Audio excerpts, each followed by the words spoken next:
100개이었더라. 아멘.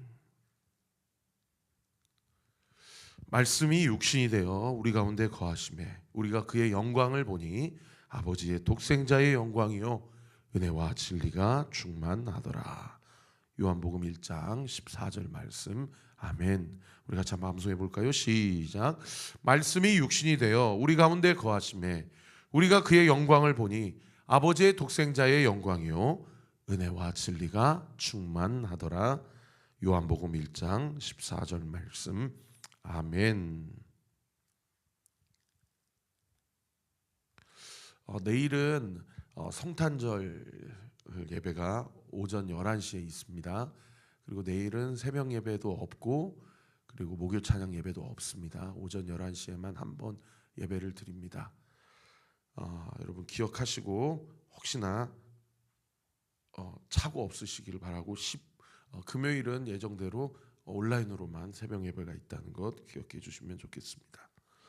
자, 오늘 본문하고 이제 내일 본문은 성탄절이기 때문에 우리가 잠깐 이사야서 9장 살펴보고 이제 모레 금요일 본문까지 예레미야 52장 34절까지 해서 이제 예레미야가 다 맞춰지게 됩니다. 예레미야가 대선지서고 내용도 만만치가 않은데 1장부터 52장 끝장까지 큐티 하시느라고 고생 많으셨고 우리가 예레미야를 살펴보면서 바벨론과 같은 이 세상과 이 시대를 영적인 눈으로 좀 볼 수 있고 그런 통찰력이 우리에게 주어짐에 하나님께 얼마나 감사한지 모르겠습니다. 여러분 예레미야 끝장 52장은 다윗이 시온성, 다윗성이라고 불렀던 그 예루살렘에 대해서 그리고 그의 아들 솔로몬이 그야말로 정말 인류 최고의 건축물이라고 해도 과언이 아닌 그 예루살렘의 솔로몬 성전에 대해서 그 화려했던 성전이 어떻게 해체가 되고 무너지는지를 분명하게 역사적으로 기록하고 있는 본문이 이 예레미야 끝장 52장의 본문입니다. 오늘 이 본문을 통해서 우리가 처음 깨달을 수 있는 부분은 하나님의 임재가 사라진 성전은 비참한 최후를 맞이할 수밖에 없다. 껍데기는 여전히 하나님을 공경하고 하나님만 경배하는 것 같으나 그 안에 하나님의 임재가 사라지고 하나님이 떠난 자리에는 그것이 금으로 은으로 노수로 아무리 휘황찬란한 보석으로 치장되어 있고 화려하게 그렇게 되어 있다 하더라도 하나님께서는 그것을 무너뜨리시고 그것을 심판하신다라는 것을 알 수 있는 그런 대목입니다.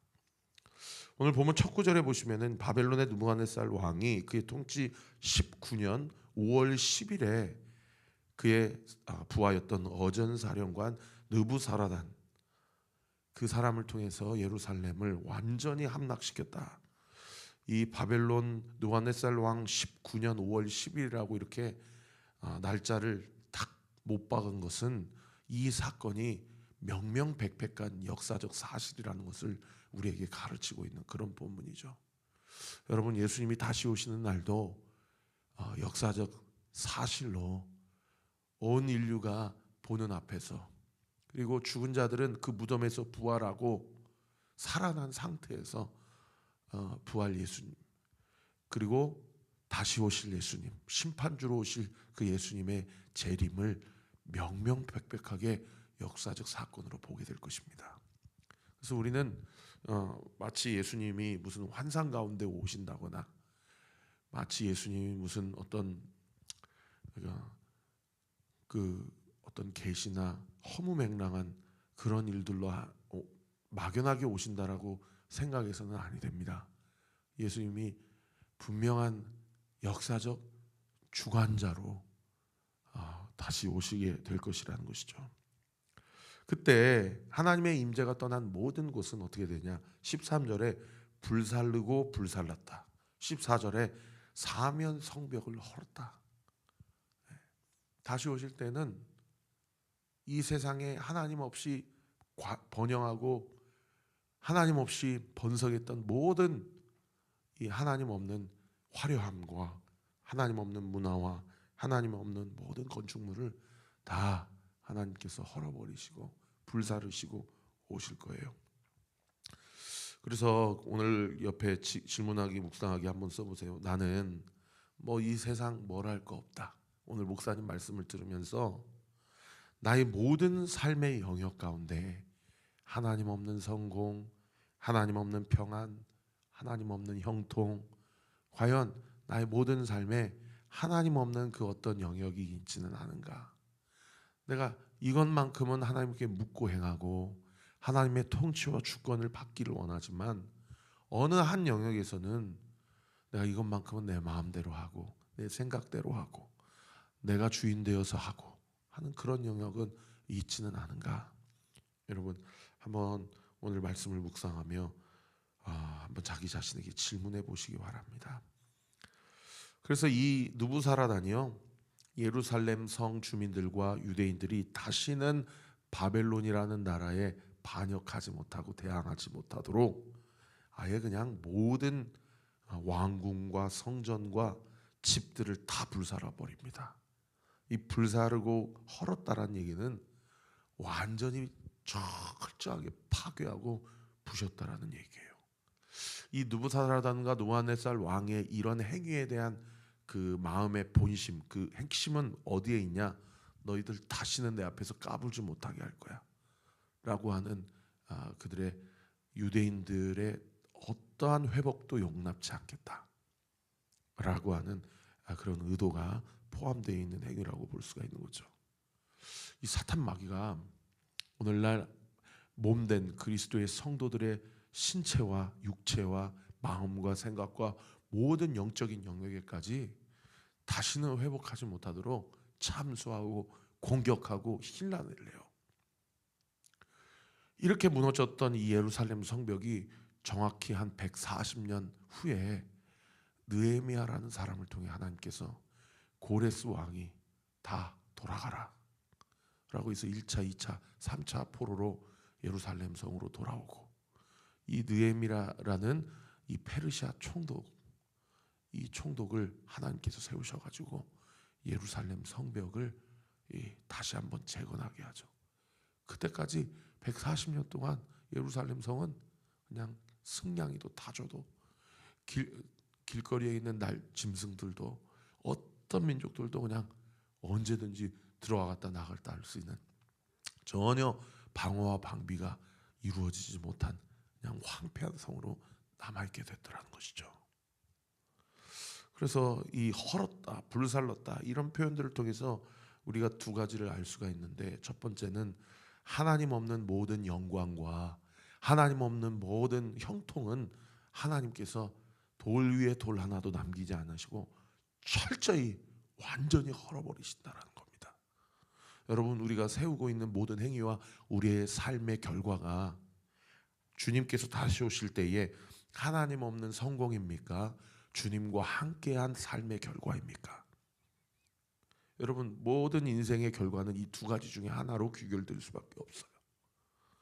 우리 사랑하는 온리교회 모든 성도들은 하나님이 나에게 주신 가정, 하나님이 나에게 주신 학업, 하나님이 나에게 주신 모든 재정, 사회생활들, 경제활동들, 무엇보다 나의 삶의 모든 전반적인 영역이 오직 예수 그리스도와 함께 동행함으로 세워가는 그리스도의 성전이 되어지시기를 우리 구주 예수 그리스도 이름으로 축원합니다.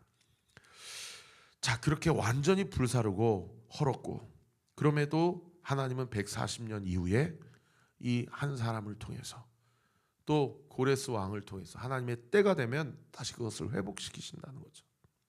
하나님, 주님이 다시 오시는 날에 완전히 헐어버리시지만은, 그러나 하나님의 백성들은 하나님께서 들어 올리시고 구원하시고 천국 백성 삼아 주신다라는 것, 우리가 이 두 가지를 오늘 이 예레미야 마지막 장을 묵상하면서 꼭 기억하고 말세와 종말을 기다리고 살아가면서 우리가 그리스도의 제자로서, 그리스도의 신부로서 어떻게 살아가야 될지를 이 말씀을 통해서 다시 한번 결단하고 삶의 성전을 온전히 세워가는 우리 성도들 되시기를 바랍니다.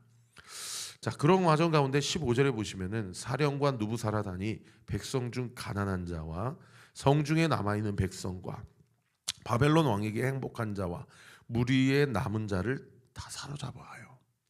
그러니까 이 바벨론의 정책이 뭐냐? 압수르의 정책이 뭐냐? 거기 있는 힘 있는 자들, 잘 나간 자들, 똘말똥말한 자들 다 잡아가지고 그냥 완전 그곳이 다시는 유대인들이 재건하지 못하도록, 다시는 바벨론에 대해서 대항하지 못하도록 사람들을 다 잡아가는 거죠.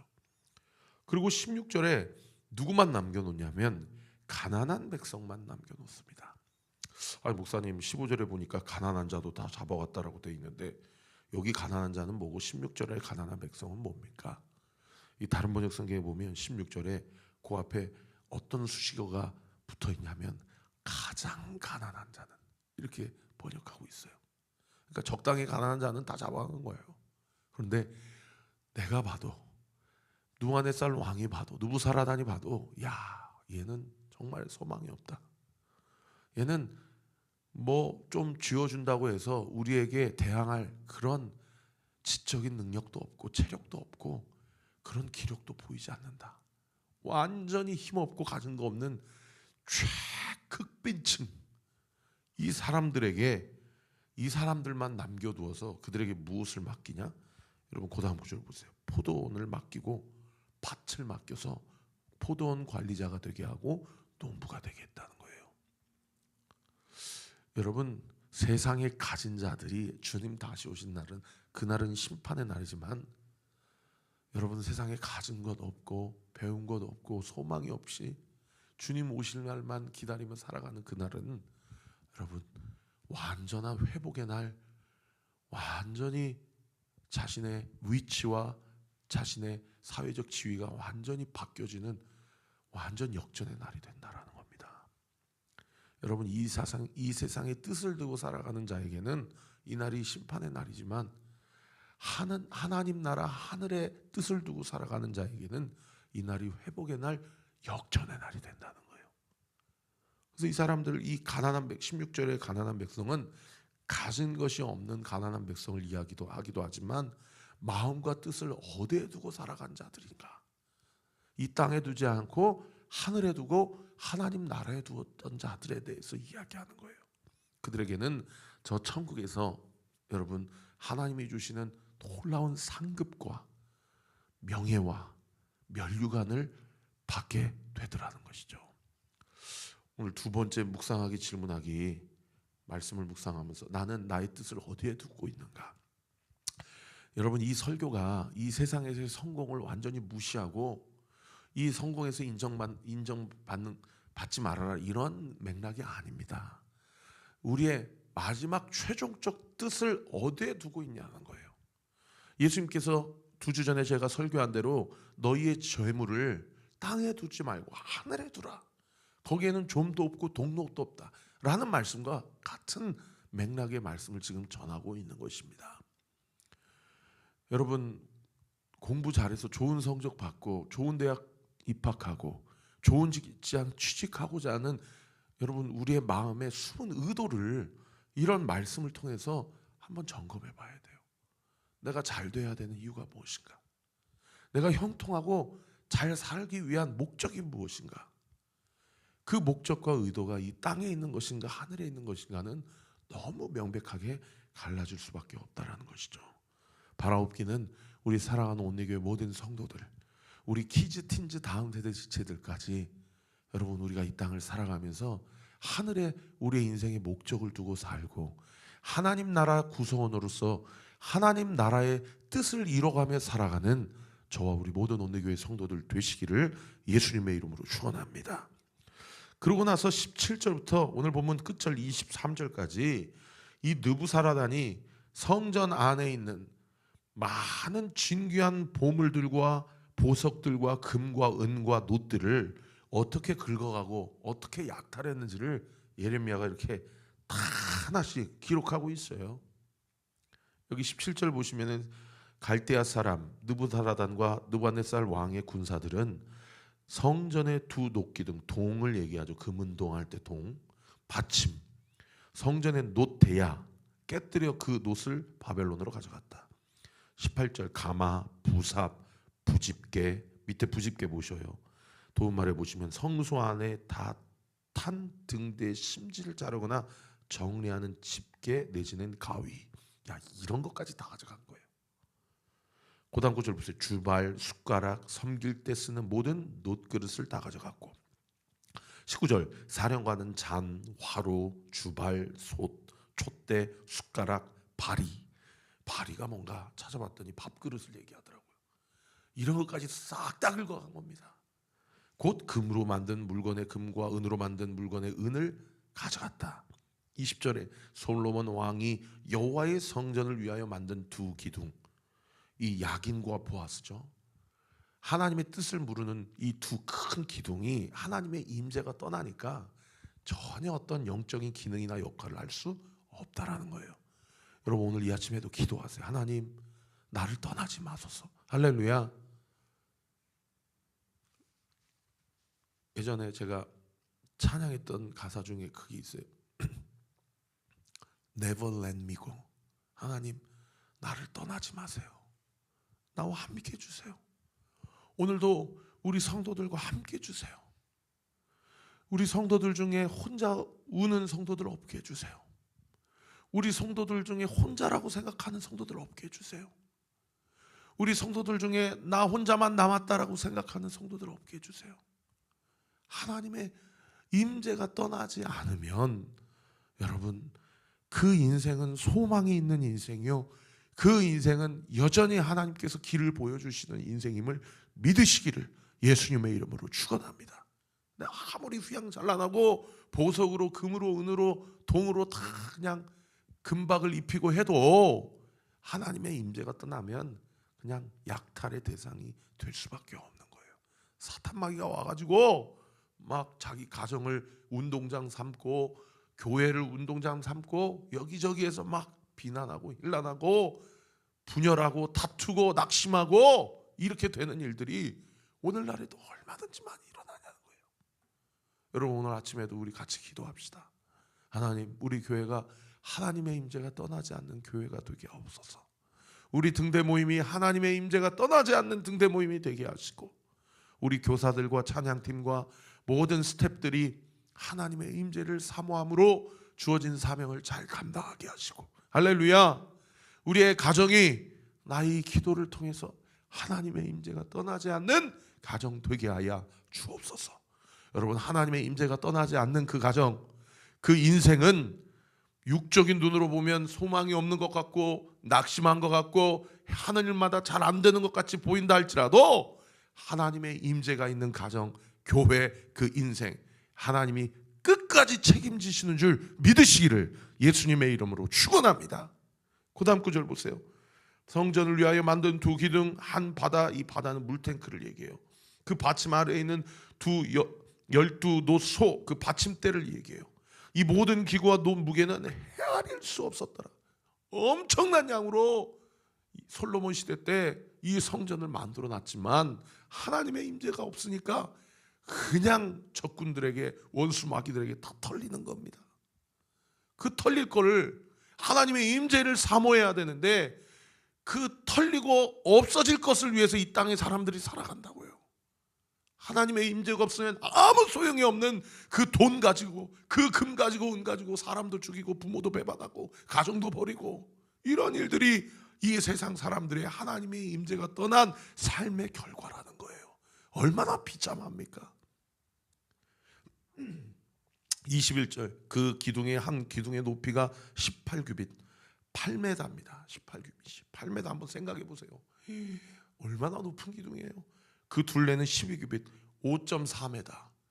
사람 장정 한 3명은 있어야 그 둘레가 이렇게 손으로 가늠할 수 있는 엄청난 기둥이에요. 아무리 그렇게 해봐야 하나님의 임재가 떠나면 다 탈탈 털리는 것이고 금박을 다 긁어가는 겁니다. 그 속이 비어있고 두께는 4손가락 두께이며, 22절 기둥 위에 논머리가 있어 그 높이는 5규빗이요 2.3m. 머리 사면으로 돌아가며 꾸민 망사와 성류가 다 놓으시고, 또 다른 기둥에 이런 모든 것과 성류가 있었는데, 23절 그 사면의 성류가 세상에 96개, 그 기둥에 둘린 그물 위에 있는 성류는 도합 100개였다. 아롱진 무늬를 새겨서 성류를 달고 금으로 입히고 은으로 입히고 동으로 입혀봐야 하나님의 임재가 떠나니까 다 이 원수 마귀들의 이 노략물로 전락할 수밖에 없다라는 것이죠. 그러고 나서 나중에 스룹바벨 성전이 재건이 되고 또 더 나중에 예수님 시대 때는 헤롯 성전이 재건이 되지만은 이때 솔로몬 성전의 영광을 회복할 수가 없어요. 여러분, 오늘 이 아침에도 우리가 같이 한번 기도할 때 첫 번째, 내 안에 하나님 없는 형통의 영역이 혹시나 지금도 있지는 않은가. 두 번째, 그럼에도 불구하고 가장 가난한 백성, 이 세상에 소망 두지 아니하고 하나님 나라의 소망을 두고 하늘의 뜻을 둔 백성에게는 그날이 저주와 심판의 날이 아니라 놀라운 회복과 역전의 날이다. 마지막 세 번째, 하나님 임재가 없는 모든 삶의 영광과 화려함은 하나님이 다시 오시는 그날의 비참한 심판의 결과로 귀결될 수밖에 없지만, 오늘도 하나님의 임재를 상고하고 주님과 동행하는 자의 가정과 교회와 그의 인생의 삶의 미래는 하나님께서 반드시 그 인생을 책임져 주신다. 오늘 이 세 가지 말씀 붙잡고 오늘 이 하루도 크리스마스 이브인데 여러분 좀 가족과 같이 귀한 시간 보내시고, 내일 또 성탄절인데 우리 세대 통합 예배로 함께 예배드리고, 또 우리 키즈 틴즈 또 한 등대 하나님 앞에서 예수님 탄생을 축하하며 공연을 하신다고 그래요. 우리가 함께 그 찬양을 드리면서 하나님이 기뻐 받으시는 성탄절 예배를 같이 드렸으면 좋겠습니다. 기도하겠습니다. 아버지 하나님 감사합니다. 오늘도 한 구절 한 구절 주님의 말씀을 붙잡았습니다. 오늘 이 말씀을 통해서 내가 다시 한번 붙들고 결코 낙심할 필요가 없다. 우리의 인생의 결론과 결과를 하나님이 어떻게 지도하시고 인도하시는지 생명의 약속과 그 인생의 나침판 방향성을 우리로 하여금 잡게 해주시고 행하게 하심에 감사와 영광 올려드립니다. 오늘 이 주신 말씀 붙잡고 아버지 2025년도 이렇게 또 해가 저물어 갑니다. 2026년도 또 우리의 인생 가운데 이 나라와 민족 가운데 열방 가운데 어떤 일이 어떻게 일어날지 안잡도 알 수 없사오나 우리가 분명히 붙잡고 우리가 분명히 주님 앞에 나아가고자 하는 것은 하나님의 임재요, 주님이 우리와 함께 하시고 동행하시는 것인 줄 믿습니다. 아버지, 하나님 없는 모든 영광과 명예들 다 불사르고 헐어질 수밖에 없으나 하늘의 뜻을 두고 하나님 나라의 백성으로서 당당하게 살아갈 때에 하나님께서 역전케 하시고 회복케 하신다라는 믿음의 확신을 가지고 오늘 이 하루도 주님과 동행하며 살아가고 승리하며 살아가는 우리 사랑하는 온누리교회 모든 성도들 되게 하여 주시옵소서. 이 아침에 우리 사랑하는 성도들의 모든 기도 그리고 서로를 위한 모든 중보의 내용들 예수의 이름으로 명하노니 응답될 지어다, 응답될 지어다, 응답되게 될 지어다. 예수님의 이름으로 기도합니다. 아멘. 이제는 우리 구주 예수 그리스도의 은혜와 하나님의 사랑과 성령 하나님의 위로교통 충만하심이 오늘 주신 말씀 붙잡고 오늘도 주와 동행하며 승리하기로 결단하는 우리 사랑하는 온누리교회 모든 성도들 머리머리 위에 지금으로부터 영원토록 함께 하시기를 간절히 축원하옵나이다. 아멘.